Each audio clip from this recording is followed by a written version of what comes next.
A ninth weekend of protests by the so-called Yellow Vests is expected across France.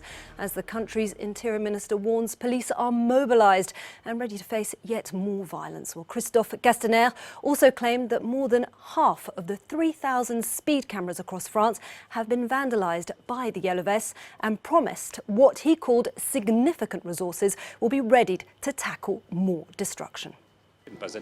You ask me to tell those who come to destroy, to attack the Republic, what means we are going to use against them? Traditionally, I think that security means not warning opponents about security, of the measures we are going to put in place, but knowing that significant resources will be deployed and that once again our law enforcement agencies will face up to them, including when they are attacked. Well, we're joined now by our European Affairs journalist, Stéphane de Vries, who is live for us in Paris. Well, good morning, Stéphane. Ninth weekend of protests, new security measures in place, police out in force. But is there a sense that this Yellow Vest movement is becoming radicalised? Yes, absolutely. We've seen over the last weekend that the violence was more heavy than the weekends before.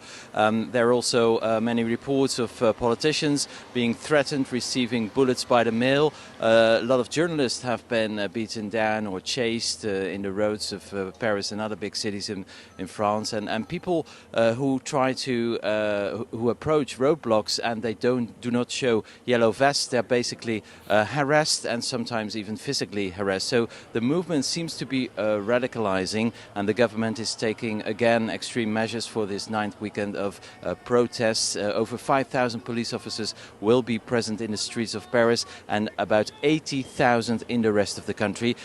So it will be another a tense weekend here in France. And Stéphane, there's also a controversial crowdfunding campaign, isn't there, that's pitting police against these protesters? Yes, indeed. Last weekend, the former French boxing champion Christophe Détinger, he was caught on video beating up a police officer on a bridge in Paris. Now, he was soon identified. He turned himself in, but the audience, the general audience, organized a crowdfunding campaign to pay his legal fees. That quickly raked in about 100,000 euros. The crowdfunding was shut down, but it led to a lot of controversy. And of course, the government was very shocked and angered by the fact that the public was actually supporting violence against the police. And this is what the Interior Minister Christophe Castaner had to say about this. And if some have lost their way so much that they no longer know which side of justice and law they are on and believe they should subsidize violence, reward brutality, reward contempt, I know that you, the police, are the defenders of our beloved freedom. At the